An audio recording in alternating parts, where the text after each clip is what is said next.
to today's American Association for Respiratory Care's Perspectives podcast. I'm Lisa Weisenberger, AARC Director of Engagement and Media, and I'm here with Jennifer Hannosh, 2025 Patient Advocacy Award winner. Thanks, Jennifer, for joining me today to talk about your award and what patient advocacy means to you. To begin, can you share a little bit about your journey and what inspired you to become a respiratory therapist? My journey started with my godson, who was a trach baby and lived for 3 happy years. And an episode happened to where he couldn't protect his airway, and the nurse was not able to pull out a mucus plug. So, unfortunately, a preventable situation caused his death. So, from there on, I knew that I wanted to be a respiratory therapist and to learn all about the devices and the importance of mucus plug and trach patients. And I wanted to make sure that I spent my life dedicating it to anyone who had a trach and needed education inside the hospital and out. And about over 10 years of my life, I have volunteered that worked out on the side of working as a respiratory therapist. And I continue on doing that for the rest of my life as a therapist. Being the voice of a trach person is very important because they don't have a voice. That's an inspiring journey that you've gone through. Now, kind of diving into your recent accolade in this award. Again, congratulations on winning the Patient Advocacy Award. Can you elaborate a little bit on how your experiences as a respiratory therapist paved the way for this achievement? I had the opportunity to be a part of a pilot program, and it's a respiratory trach navigator. And with my experiences with my godson and the work that I've done outside of the hospital and being part of this pilot program has led the way of, the importance of safety discharge from hospital to home for trach patients, and to really have us focus on the importance of patient engagement, family engagement, empowerment, and team collaboration. And I hope to see it further on in the future with our field. How do you balance your roles as a respiratory therapist and a patient advocate, and then a champion for your profession in your daily work?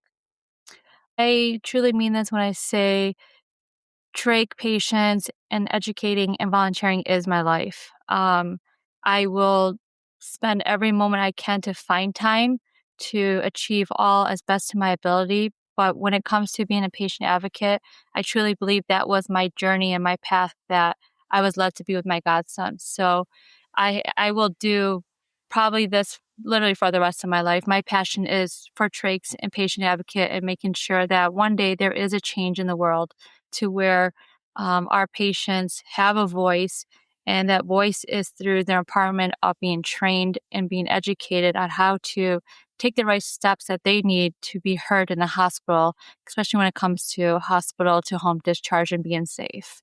So, this is some people are meant to be, in certain things in their life, and this was chosen for me. And everyone knows me, knows that I will be in contact with anyone who needs me. I don't need to know who you are, and I will, you know, be on FaceTime with you and educate as much as I can and volunteer whatever I can to make sure you're aware of what our family wasn't aware of, because I would not want what happened to us to happen to anybody else if we can prevent it. So, this award also recognizes innovation and best practices, which was kind of a little bit of what you just were talking about with, having those conversations. And um, can you talk a little bit about what you've developed that has positively impacted patient outcomes? Yeah, I think the pilot program that I was involved in, I think it lifted off the ground and bring out some good changes within the hospital. And I think that it allowed us to see the importance of starting from the bottom when it comes to our trach patients, paying attention to the orders first and supplies. And, by me starting and investigating with this pilot the way I did, it brought light to changes that needed with DME companies. It brought light to what we needed in collaboration with a team of mid-levels, and not just, with respiratory, but with nurses as well, making sure that everyone understands that whoever touches this patient, this trach patient, you're part of their journey. And that journey doesn't just end for that trach patient when they leave the hospital. It actually begins for them. So it's really important that that trach patient does have a point person. And I believe that this pilot that I was involved in truly brought that out and brought the importance of paying attention to things that we never thought of. So I hope that the pilot moves forward for phase two, and they get to focus on the next part of, the patient respiratory trach navigator and the educating part of, the families and the patients, and, pick it up from there. I have really high hopes, and I truly believe in this. So I think part of what you're talking about too with working on this pilot is the collaboration across multiple disciplines.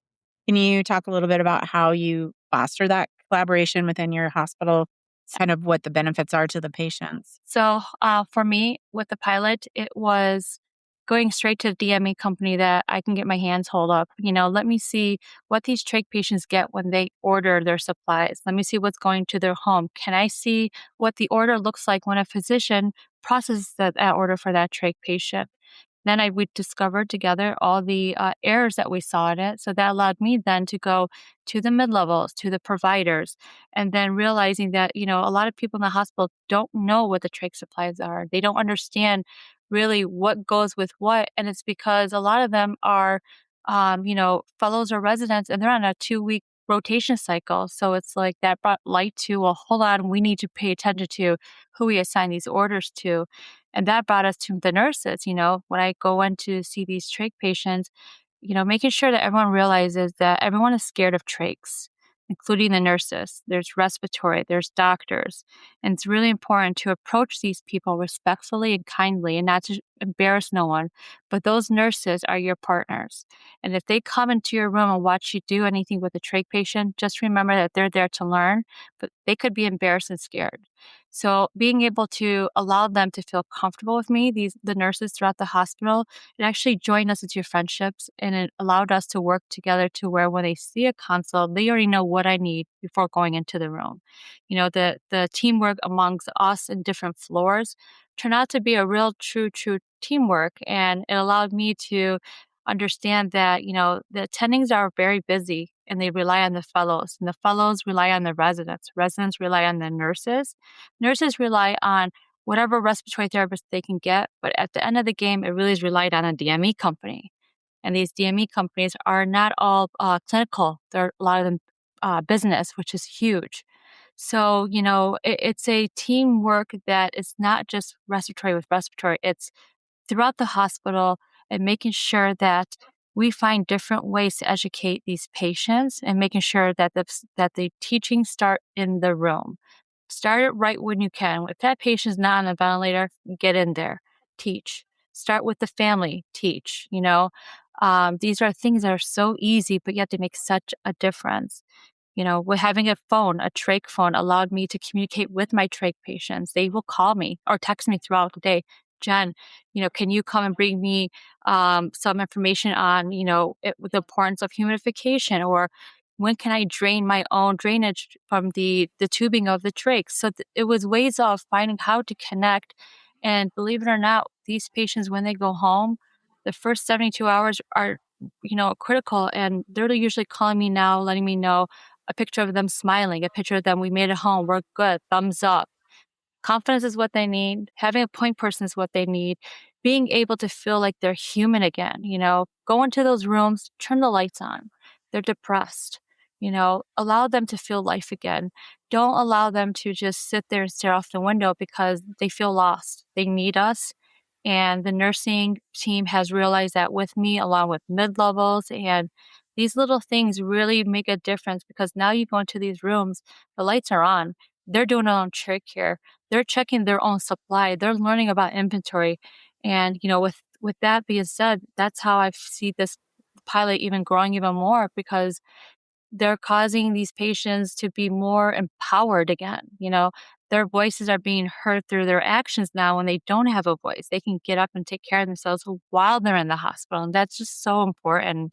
And I'm so proud of the work that's been done and what the hospital has seen. And I just can't wait for the future to see how much more we, do for these patients in studies and research. And I think we're headed in the right direction. I truly do. This is going to be a big change in the world for our trach patients, and I'm excited. That's amazing, that much all the work that you've done and the progress that's being made. What advice would you give to other respiratory therapists who aspire to excel in patient advocacy like you're doing in their local hospital? Well, one thing I highly recommend, especially if you're in a local hospital, you guys have to be part of your state society.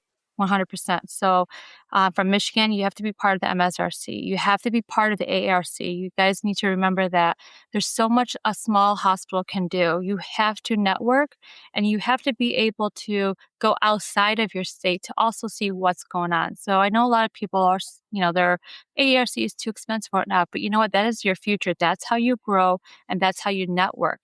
You can't just rely on your place of work, especially if it's a local community hospital. And if you want to achieve whatever your dream is and whatever your passion is, because we all know we feel that, and that's why we get into the field, get in touch with the right people so they can get in touch with the people that you need.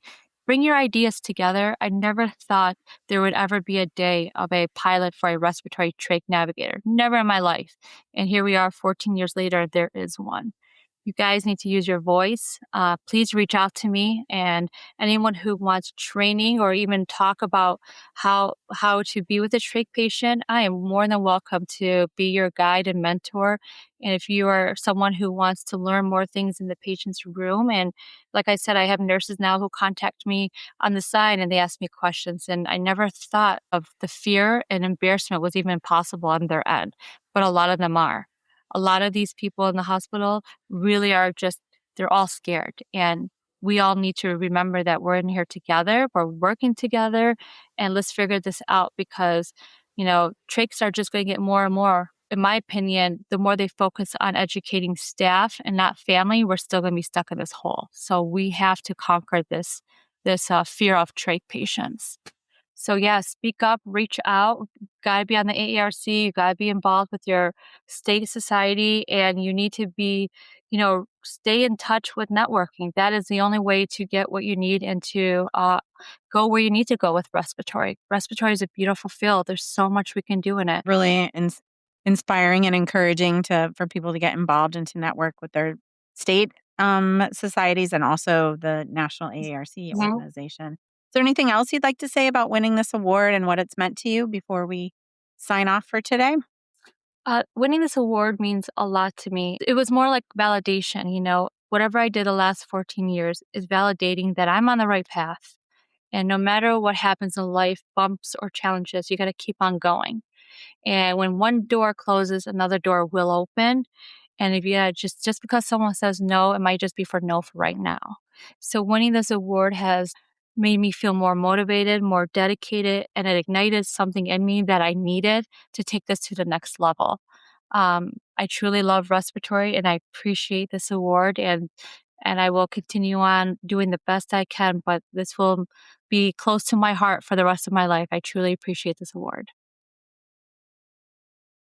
Thanks so much, Jennifer, for joining us today on the AARC Perspectives Podcast. And congratulations again on your Patient Advocacy Award for 2025. And also just for sharing your inspiring journey.